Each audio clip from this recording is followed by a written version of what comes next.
Olá, queridos irmãos e queridas irmãs em Cristo. Hoje eu quero trazer um tema bem interessante para vocês cristãos, principalmente aqueles que estão em dívidas, principalmente dívidas que você está devendo a alguém ou a um banco, mas claro, não de uma forma em que você vai enganar aquela pessoa, ou ser um caloteiro, ou você faz uma promessa e não cumpre aquela promessa. Você tem que entender também que essa providência tem limites. Vamos começar por aí. Mas não entrarei ainda neste rumo, já que o foco aqui tem uma profundidade a mais. Vamos começar aqui. Uma prova que essa mulher ela não teve culpa das coisas que ela acabou tendo que ceder. Ela está com dívidas e não é necessariamente culpa dela e ela não tem como pagar. Vamos lá. Nosso texto base. 2 Reis, capítulo 4, dos versículos 1 até 7. Certo dia, a viúva de um dos membros do grupo de profetas foi pedir ajuda a Eliseu. Meu marido, que o servia, morreu. E o Senhor sabe como ele temia o Senhor. Agora veio um credor que ameaça levar meus 2 filhos como escravos. O que posso fazer para ajudá-la? Perguntou Eliseu. Diga-me o que você tem em casa. Eu não tenho nada, exceto uma vasilha de azeite, respondeu ela. Então Eliseu disse, tome emprestadas quantas vasilhas de seus amigos e vizinhos conseguir. Depois, entre em casa com seus filhos e feche a porta. Derrame nas vasilhas o azeite que você tem e separe-as enquanto estiverem cheias. A viúva seguiu as instruções de Eliseu. Seus filhos traziam vasilhas e elas enchiam. Logo, todas estavam cheias até a borda. Traga mais uma vasilha, disse ela a um de seus filhos. Acabaram as vasilhas, respondeu ele, e o azeite parou de correr. Quando ela contou ao homem de Deus o que havia acontecido, ele lhe disse, agora venda o azeite e pague suas dívidas. Você e seus filhos poderão viver do que sobrar. Para começo, vamos entender o contexto social daquela época. Essa viúva não tinha meio de subsistência. Ela não tinha como se sustentar, já que o marido havia falecido. Por que isso, Edward? Eu vou lhe responder. Hoje em dia temos o hábito de homens e mulheres indo trabalhar. Não é uma coisa esquisita hoje em dia, mas para aquela época aquilo não existia. As mulheres ficavam nas suas casas, varrendo, cuidando de seus filhos, no geral, sendo donas de casa, enquanto o marido ele era o homem que chegava, trabalhava, conseguia dinheiro e sustentava a sua família. Por isso, para aquela viúva, ela não tinha como chegar e começar a trabalhar e enriquecer, pagar as dívidas e, convenhamos, com apenas uma vasilha de azeite você não vai fazer muita coisa naquela época. Não tem como você pagar dívidas apenas com uma vasilha de azeite. Por isso, ela procurou ao Senhor. Ela foi ao profeta que tinha relações com o Senhor, porque Eliseu ele teve o dobro da fé, toda a extensão dos poderes que Elias tinha, porque se você vir mais para trás, você vai compreender os pedidos que Eliseu teve e que foram concedidos por Deus.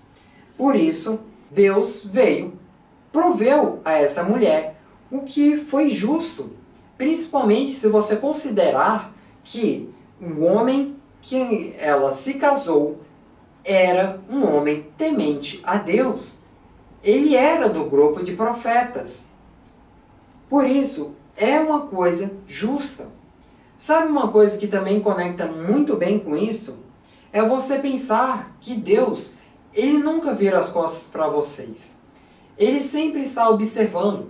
Então, quando você deve o banco porque você precisou de dinheiro realmente para aquela situação apertada e você realmente precisou, você não tinha culpa necessariamente daquilo, você não tinha como prever aquela situação ou algo do gênero. Não só para isso, é claro, mas para outras situações em que você vai ser uma pessoa honesta e que você não vai ser um caloteiro, que você vai chegar no seu amigo, vai pedir dinheiro e nunca mais vai pagar aquele seu amigo. Você praticamente roubou, se você pensar nesse aspecto.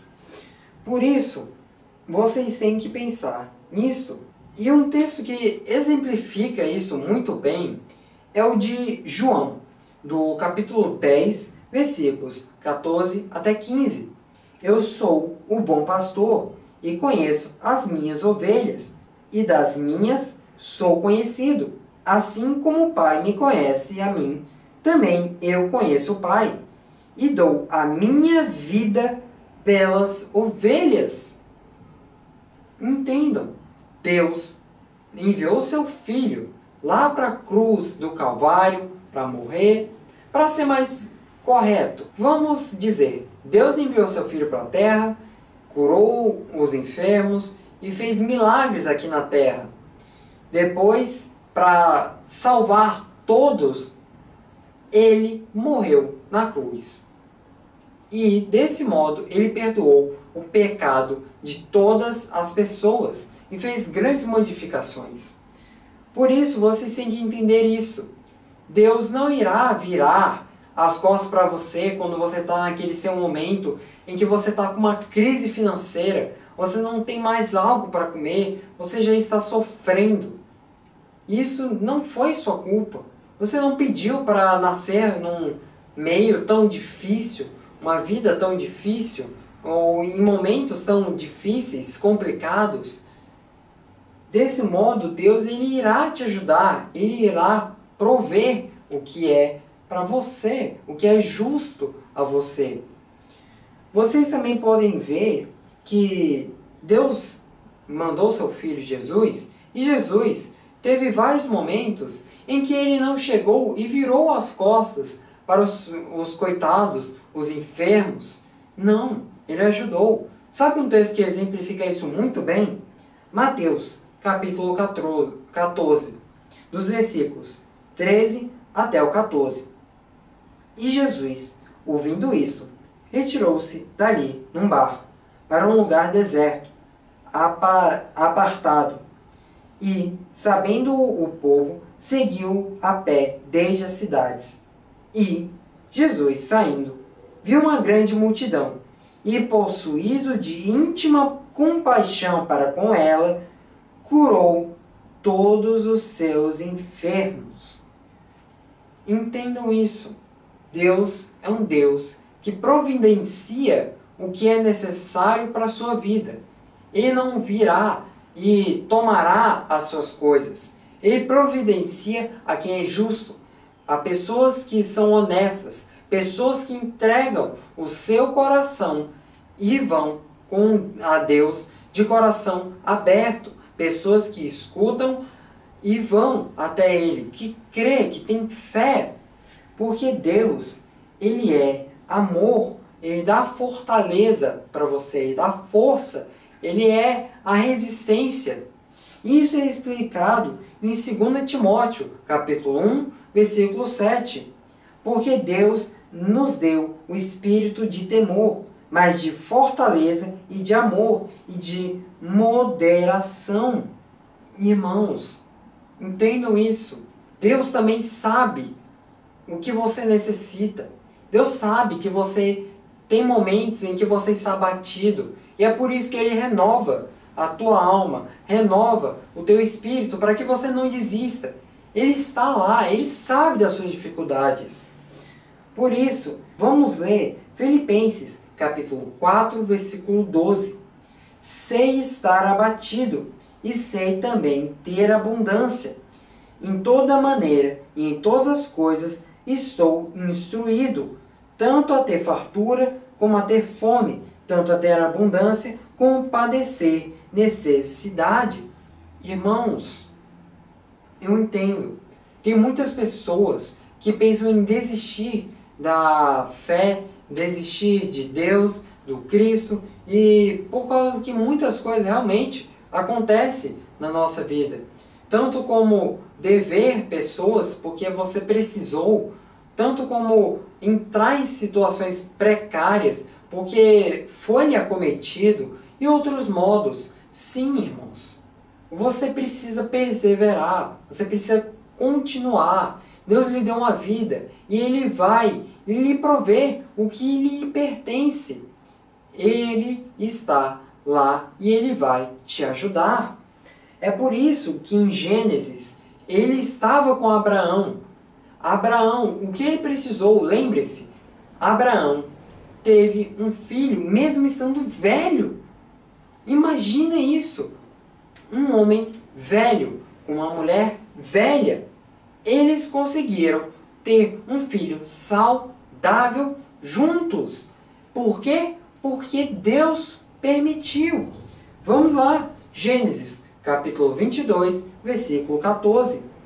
E chamou Abraão o nome daquele lugar: o Senhor proverá. Donde se diz até o dia de hoje: no monte do Senhor se proverá.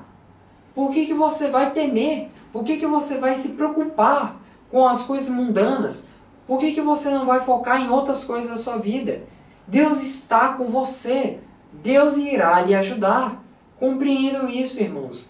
Você não precisa ficar se preocupando com as ansiedades, com as tribulações que estão na sua vida. Não há razão para você se preocupar com a questão financeira, com a questão do que eu vou comer hoje, o que eu vou comer amanhã, o que eu vou comer depois de amanhã. Irmãos, se você realmente acredita em Deus e tem fé que Deus irá prover, temos aqui claras exemplificações, textos da Bíblia que lhe mostram, textos da Bíblia que tem certeza que você será uma pessoa que será testemunha que Deus proverá. Também entendo que você não pode culpar a Deus, entendo que Deus está lá para você. 2 Coríntios, capítulo 9, versículos 10 até 11. Ora, aquele que dá a semente ao que semeia também dará pão para comer, e multiplicará as vossas sementeiras, e aumentará os frutos da vossa justiça, para que em todo enricais para toda generosidade, a qual faz por todos nós se deem graças a Deus. Irmãos, vamos lá, também entendam, por que vocês não devem ficar inquietos? Vamos lá, Mateus capítulo 6, versículos 31 até 33. Não andeis, pois, inquietos, dizendo: que comeremos, ou que beberemos, ou que nós vestiremos, porque todas essas coisas os gentios procuram. De certo, vosso Pai Celestial bem sabe que necessita de todas essas coisas. Mas buscai primeiro o reino de Deus e sua justiça, e todas essas coisas vós serão acrescentadas. Irmãos, não adianta você chegar em Deus e dizer: ai Deus, provém aquilo que eu preciso, provém isso, provém aquilo, sendo que você, irmão, você mesmo, não tem intimidade com Deus. Você chega aqui, você está aqui, e você quer falar com Deus lá do outro lado. Você não está perto dele, você não tem intimidade. Como é que você quer que Deus lhe escute? Por que você quer uma coisa sendo que você não tem amizade com Deus? É só você pensar. Você chega na rua, você chega num desconhecido e chega nele dizendo: moço, por favor, me dá 50 reais. Você acha que ele vai reagir como? Ele vai dizer: claro que não. Por que você acha que ele, um estranho, ele não te conhece? Ele terá a obrigação de lhe dar 50 reais porque você precisa. Por que ele vai lhe dar? Por que você acha que ele vai ter que lhe dar? Ele provavelmente vai olhar e vai dizer: o que esse cara vai fazer com o meu dinheiro? Ele pode fazer muitas coisas ruins. Vai que ele compra cocaína, vai que ele compra drogas, vai que ele gasta meu dinheiro em coisas ilícitas. Mas se você chegar no seu amigo, um amigo que de verdade é seu amigo, e você chegar nele e dizer assim, amigo, olha, eu estou precisando de 50 reais. Tem como você me emprestar? Eu lhe pago depois. E você realmente vai pagar depois, por favor. Não vá ser caloteiro, por favor, né? Por favor, sem dever. E aí o seu amigo, ele vai lhe dar esses 50 reais porque ele lhe conhece, ele sabe onde ele encontrar, ele sabe que você provavelmente não está mentindo. Ele conhece as suas razões, as coisas que você precisa. E da mesma coisa, é Deus, é Jesus. Ele sabe das coisas que você precisa. Só que a diferença é que você pode estar sendo um amigo falso. Aquele amigo que dá as costas para o outro, trata ele como segunda opção, só vem para ele quando ele tá... você precisa de ajuda? Aí você procura ele. Deus provém. Mas você também tem que ser um amigo bom. Você tem que estar lá para Deus. Você tem que estar de coração aberto. Você tem que procurar o reino dele. É uma lógica simples. Você precisa ser amigo daquela pessoa, um amigo fiel, não um amigo falso. Por isso, irmãos, tem muitas pessoas hoje em dia que entram na religião, pensam que agora que eu entrei, pronto, agora a minha vida vai ser uma maravilha. Agora minha vida está feita, agora eu vou ganhar milhões e eu não vou fazer nada. É só esperar, amanhã eu vou estar com $1 milhão na minha conta. Certeza? É isso que você acha? Você precisa, irmão, procurar o reino de Deus. Nada lhe adianta se você não tem alguma coisa para você chegar até Deus. Entendam isso, irmãos. Não adianta você chegar naquela pessoa, pedir, sendo que você não tem laços com aquela pessoa. Faz sentido, não faz? Faz sentido, eu acho. A não ser que você seja, quem sabe, um amigo falso ou um caloteiro. Não estou lhe acusando. Não estou lhe acusando. Vamos lá, irmãos. Vocês precisam entender essa situação.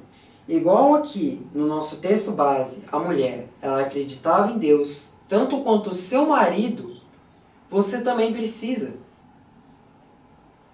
Certo? Por isso, irmãos, eu quero que vocês, como último momento de minha pregação, que vocês pensem novamente.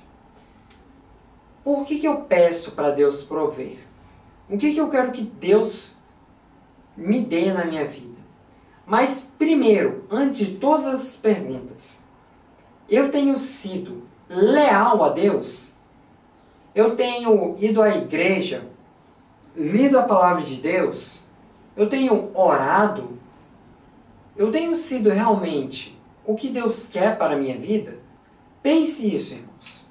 Pense isso antes de você se revoltar contra Deus, antes de se revoltar contra Jesus, contra o Espírito Santo, contra meio mundo, contra os cristãos, contra todas essas pessoas que existem no mundo. Olá, Senhor, meu Deus, meu Pai Celestial. Senhor, dá conhecimento, Senhor, a essas pessoas. Faça com que elas compreendam, Senhor, a necessidade de primeiro alcançar a Ti e ter lealdade a Ti, Senhor. Antes de pedir. Não há necessidade, Senhor, de você pedir coisas para um desconhecido ou a um falso amigo. Você sabe o que vai acontecer no final das contas. Portanto, Senhor, também eu peço que você vá até esses irmãos e que você providencie aqueles que realmente necessitam, Senhor. Aqueles que têm adversidades, dificuldades nas suas vidas e que não escolheram isso porque eles queriam, Senhor. Então modifique, Senhor, essas pessoas e que elas realmente cresçam e que elas melhorem, Senhor. Não só na vida cristã, mas também como pessoas na vida social e nas suas finanças, Senhor. Em nome do Senhor Jesus, seja feita a tua vontade. Amém.